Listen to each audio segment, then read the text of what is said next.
अस्सलाम वालेकुम दोस्तों, एक खबर बहुत ज्यादा वायरल है जिसे मरोड़ तोड़ कर लोग पेश कर रहे हैं। सऊदी अरब की जानिब से बड़ा ऐलान किया गया है। इकामा फीस यानी जिसे हम मुकाबिल माली के तौर के ऊपर भी जानते हैं, ताहयात उसकी माफी का ऐलान कर दिया गया है। कुछ हद तक तो ये खबर दुरुस्त है, लेकिन क्या इससे किसी गैर मुल्की को भी फायदा होगा या नहीं होगा, इसके ऊपर कोई बात नहीं कर रहा। इसके बारे में कोई नहीं बता रहा कि सऊदी अरब ने मुकाबिल माली फीस इकामा टैक्स जो माफ कर दिया गया है, ये बिल्कुल माफ कर दिया है। इसकी मुकम्मल खबर और मुकम्मल जो तफसील है वो हम आपको इस वीडियो के अंदर जरूर देंगे। और इसके ऊपर वीडियो बनाना इसलिए भी जरूरी है क्योंकि ये शायद कोई नई अपडेट नहीं थी, लेकिन बहुत सारे लोग परेशान हैं, तो उनकी परेशानी को देखते हुए वीडियो बनाना हमने जरूरी समझा।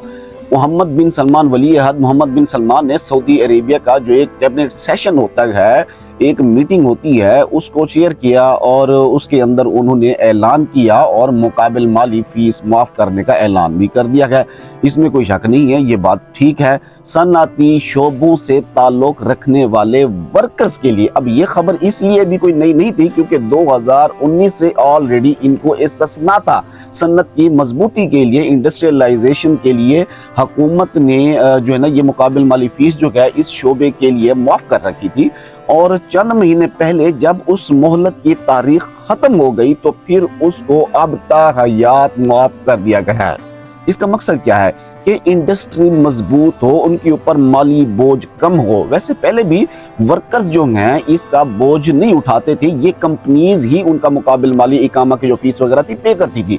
तो साफ ज़रिए इसका फायदा किसी वर्कर तो नहीं पहुंचने वाला। हाँ, बाद में पहुंचे वो एक अलग बात है। इकामे की वैसे सबसे बड़ी फीस यही होती है और इसी के चलते ही बाद में वो फैमिली टैक्स वगैरह भी आ गए और उसकी भी इतनी जो है ना फैमिली टैक्स की जो रकम बढ़ गई कि वो भी जो है ना करते कराते इकामा तक ही उसकी फीस पहुंच गई। अब ये मुकाबिल माली माफ हुआ है सिर्फ इंडस्ट्रियल वर्कर्स के लिए और इसका फायदा सिर्फ इंडस्ट्री के लोगों को। ये माफ है डोमेस्टिक वर्कर्स के लिए और ये कुछ मखसूस और भी शोबे हैं उनको भी माफ हुआ है। उन सेक्टर्स में ये मुसलसल माफ ही रहा है और अभी एक सेक्टर में ताहयात माफी का ऐलान कर दिया गया है। इसका मतलब ये नहीं है कि सऊदी अरेबिया के जो तमाम सेक्टर्स में इकामा की फीस माफ हो रही है, ये बिल्कुल भी इसका मतलब नहीं। इकामा की फीस इसलिए कह रहे हैं क्योंकि लोग इकामा टैक्स इसी को जानते हैं और है भी यही कि सबसे ज्यादा खर्चा इसी का होता है।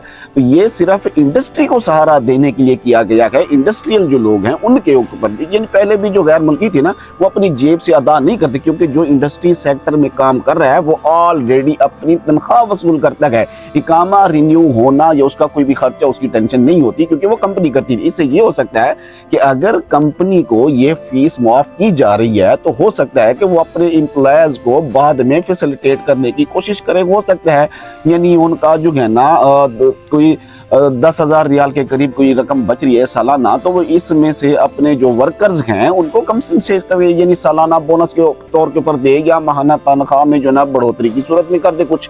लेकिन ये तो बाद की बात है। लेकिन अभी जो इस हुक्म के बाद जो जारी की गई है वो मुकाबिल माली इस फीस के मुतालिक है, वो हमने आप हज़रात से शेयर कर दी है। यानी इसका यानी कोई भी ये जो खासकर जो आज़ाद वीज़ा वर्कर्स हैं या दूसरे वर्कर्स हैं या फैमिली टैक्स है, इसकी कोई भी खबर इस हवाले से सामने नहीं है। ये सिर्फ इंडस्ट्रियल जो है उनके लिए ये खबर है, यानी सनअती इदारे के जो वर्कर्स हैं ये उनके लिए है जो पहले भी खुद भी पे नहीं किया करते थे, जो उनकी कंपनी पे किया करती थी। मेरे ख्याल से अब हमें 2026 का इंतजार करना चाहिए क्योंकि हो सकता है इसमें बहुत सारी तब्दीलियां की जाएं जो सऊदी अरब में सऊदियों और इसके अलावा गैर मुल्कियों के लिए कुछ आसानियां पैदा हो सकें।